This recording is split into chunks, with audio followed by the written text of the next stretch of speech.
Kita bertemu dalam Efrata Devotion hari ini. Saya tidak bernyanyi sendirian. Saya mengajak kita dimanapun berada, turut memuji menyembah Tuhan bersama dengan saya.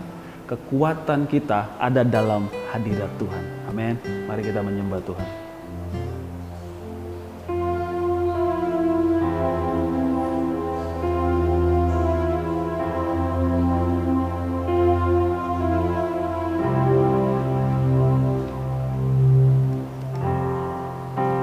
Kekuatan di jiwaku, ketenangan batinku, ada dalam hadirat-Mu, ku menyembah-Mu.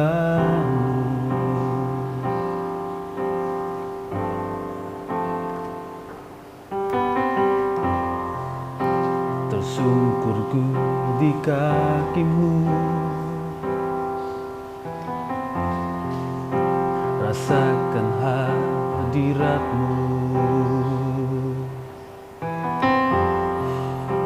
Takkan ku melepaskan-Mu, Kau cahaya bagiku. Mengiring-Mu seumur hidupku, masuk dalam rencana-Mu Bapa. Pikiranku, kehendakku,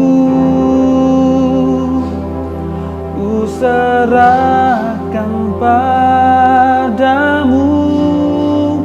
Harapanku hanya di dalam-Mu, ku kan teguh bersama-Mu Tuhan. Jadikan ku bejana-Mu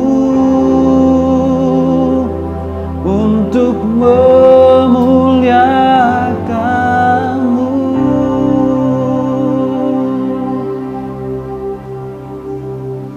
Setiap orang bisa lemah secara fisik, tapi juga bisa lemah secara rohani. Kalau lemah secara fisik biasanya tidak disiplin untuk melatih tubuh agar makan gitu ya, dan minum teratur. Tidur tidak teratur, tidak berolahraga, dan tidak minum suplemen tambahan misalnya seperti vitamin gitu ya. Latihan badani efeknya hanya untuk kondisi tubuh jasmani. Bagaimana kondisi hati atau kondisi rohani kita? Firman Tuhan katakan, latihan badani terbatas gunanya, tetapi ibadah itu berguna dalam segala hal, karena mengandung janji baik untuk hidup ini maupun untuk hidup yang akan datang. Perkataan tersebut benar adanya loh. Pernah seorang dokter melakukan penelitian terhadap pasien-pasien di rumah sakit. Salah satu hasil penelitiannya dikatakan bahwa mereka yang mengikuti kegiatan-kegiatan ibadah umurnya lebih panjang 7 tahun dari mereka yang tidak. Menarik sekali. Alasannya karena mereka yang mengikuti kegiatan ibadah terhindar misalnya dari merokok. Karena dalam ibadah dilarang merokok kan. Kemudian dalam kegiatan-kegiatan ibadah mereka merasa lebih tenang, ada kekuatan, stres berkurang, dan berpikir, berkata, dan bertindak pun itu lebih dijaga dan baik. Itu alasan dari penelitian tersebut. Ibadah pun bahkan sangat berguna bagi badani kita. Mantap kan? Pastikan kita tekun dalam ibadah dan doa kita. Tapi bagaimana kalau seseorang lemah secara rohani ya? Lemah secara rohani itu biasanya seseorang yang dikuasai dosa, dikuasai keinginan daging, ketakutan dan kekhawatiran, tidak mampu bersyukur. Tadinya dia rajin bersekutu, rajin melayani, terakhir ini sudah mulai jarang. Dia sedang lemah secara rohani. Sekali lagi, ibadah itu sangat berguna juga bagi orang-orang yang lemah secara rohani. Tetapi ibadah yang sungguh tentunya, dan ibadah yang mengalami perjumpaan dengan Tuhan. Ibadah itu begini ya, mempersembahkan hidup kepada Allah, berserah kepada Tuhan, hidupnya mau dipimpin oleh Tuhan. Ibadah mengungkapkan bahwa hidup itu bukan tentang diri sendiri, tetapi tentang diri dengan Tuhan. Kalau ada di antara kita saat ini ada yang sedang lemah secara rohani, saya mengajak kita supaya kita menghampiri Tuhan. Firman Tuhan katakan, beribadahlah kepada Tuhan dengan takut, ciumlah kakinya dengan gemetar. Izinkan Tuhan melawat hidup kita, mengubah hati kita. Tetaplah berdoa, tetaplah beribadah. Karena beribadah berguna dalam segala hal. Mari kita tersungkur di kaki Tuhan. Ciumlah kakinya dengan gemetar melalui pujian kita bersama-sama.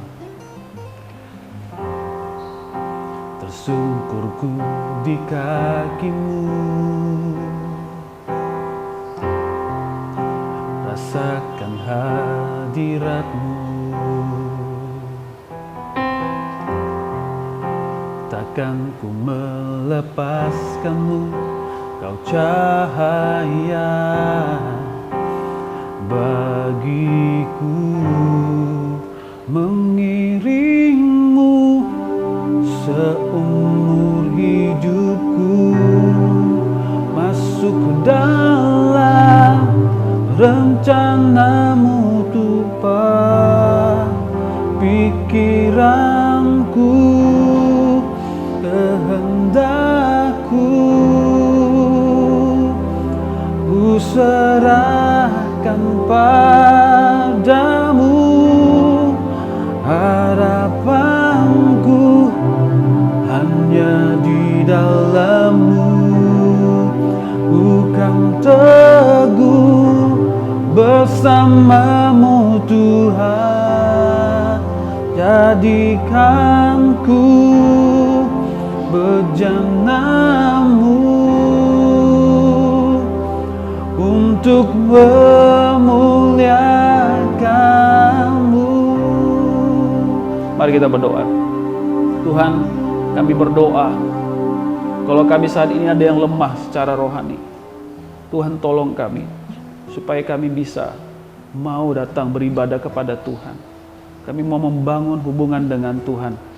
Kami mau menghampiri Tuhan. Kami mau mempersembahkan hidup kami kepada Tuhan. Di masa-masa pandemi ini Bapa, mungkin ibadah menjadi sesuatu hal yang sulit untuk dilakukan, sulit dirasakan. Tapi kami tahu beribadah itu berguna dalam segala hal. Tuhan, kami ingin mengalami ibadah pada Tuhan. Melalui ibadah yang kami lakukan, kami mengalami kekuatan, kami mengalami ketenangan di batin kami. Kami mengalami Tuhan dalam hidup kami. Dalam nama Yesus kami telah berdoa. Amin. Amin. Worship itu berguna dalam segala hal. Jangan diabaikan.